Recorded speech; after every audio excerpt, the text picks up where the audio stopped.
नमस्कार, मैं विमल कुमार आप सबका फिर से वेलकम करते हैं।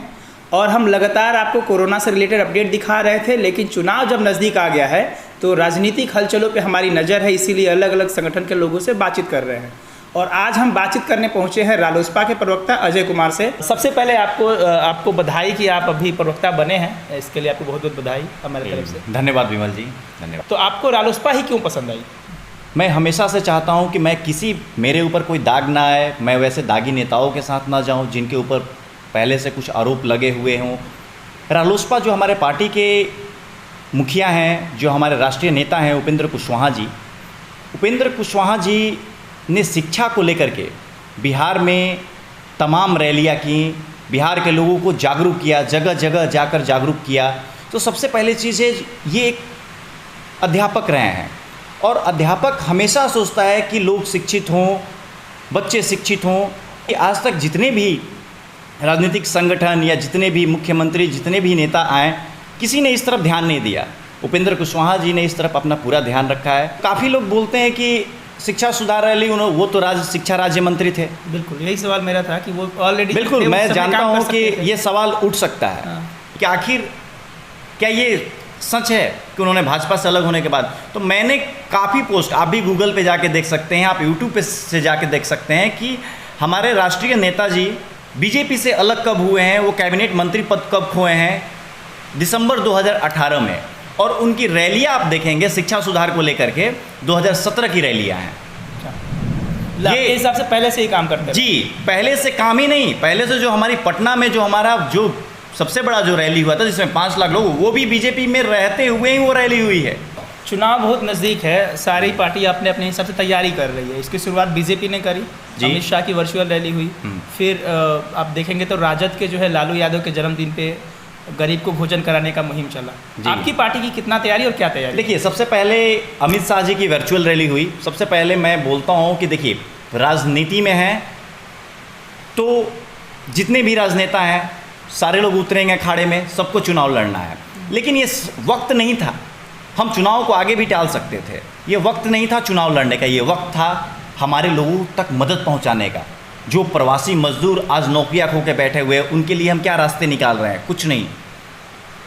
जो हमारी जनता भूख से मर रही है, उनके लिए हम क्या रास्ते निकाल रहे हैं? कुछ नहीं। अमित शाह जी ने शंखनाद किया, ज़रूर उन्होंने शुरुआत की वर्चुअल रैली से। वर्चुअल रैली पे काफ़ी खर्चे हुए। क्या वो खर्चे हम अपने प्रवासियों को वापस घर भेजने में नहीं लगा सकते थे?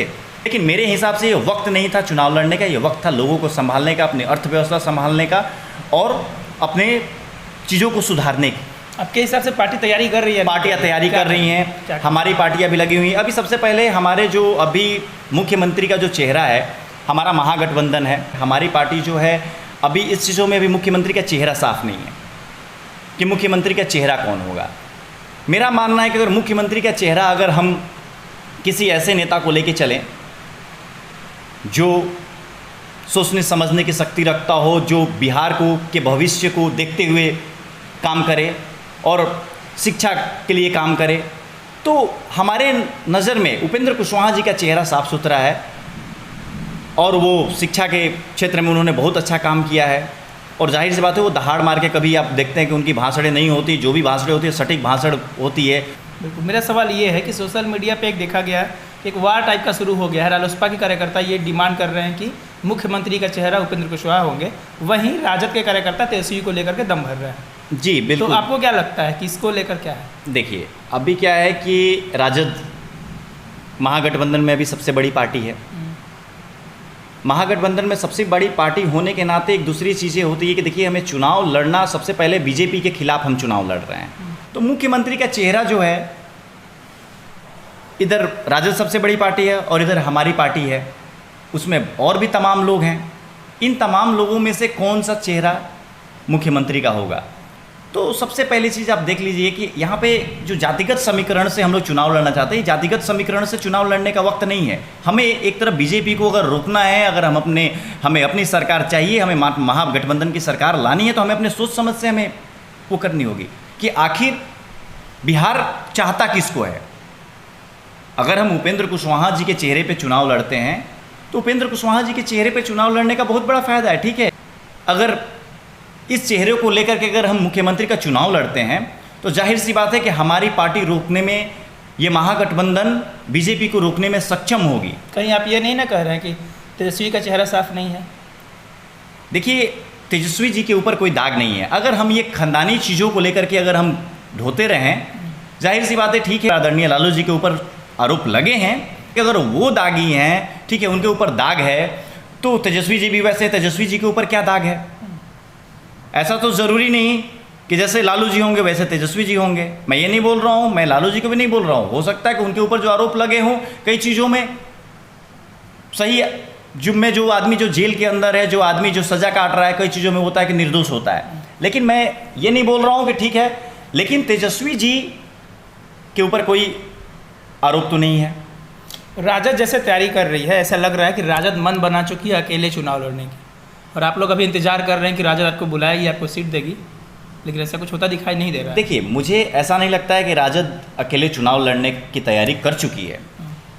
लेकिन अगर राजद अकेले चुनाव लड़ने की तैयारी कर भी चुकी है तो ये हमारे राष्ट्रीय अध्यक्ष तय करेंगे कि हमें क्या करना है। लेकिन मेरा अपना जो पर्सनल व्यू है, मैं अपने पर्सनल व्यू से बताता हूँ।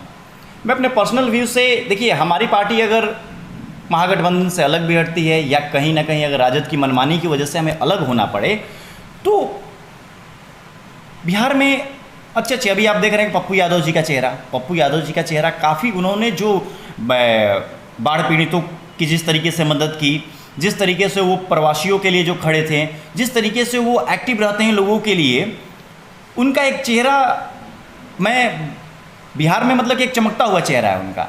और लोग चाहते हैं कि पप्पू यादव जी भी आए, लीड करें, तो पप्पू यादव जी के साथ हम आ सकते हैं।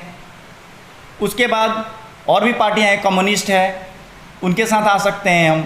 और हमारा ऐसा नहीं लगता कि हम उसके बाद भी हम कमज़ोर पड़ेंगे। अगर राजद अपनी मनमानी से पीछे नहीं हटती है तो उसके बाद भी हम कमज़ोर नहीं पड़ेंगे। आखिरी सवाल आपसे कि आपको क्या लग रहा है कि यूथ के लिए अभी क्या फ्यूचर है पॉलिटिक्स में? देखिए, यूथ के लिए सबसे पहले तो हमेशा से मेरी इच्छा है, मैं अगर इस पार्टी से जुड़ा हूँ तो मैं चाहता हूँ कि यूथ जितने ज़्यादा से ज़्यादा हों, मैं अभी एक्टिव करने में भी लगा हूँ, यूथ पॉलिटिक्स में आएँ। यूथ की सोचने की शक्ति जो होती है वो एक अलग तरीके से सोचती है, उनकी एक एनर्जी एक अलग लेवल पे काम करती है, और वो एनर्जी ही चाहिए हमारे देश को, वो एनर्जी ही चाहिए हमारे राज्य को, वो एनर्जी ही काम करेगी, तब जाके हमारा एक बिहार का एक नया निर्माण होगा, बिहार का एक नया भविष्य तय होगा। और इस चीज़ पे मैं लगातार काम कर रहा हूँ।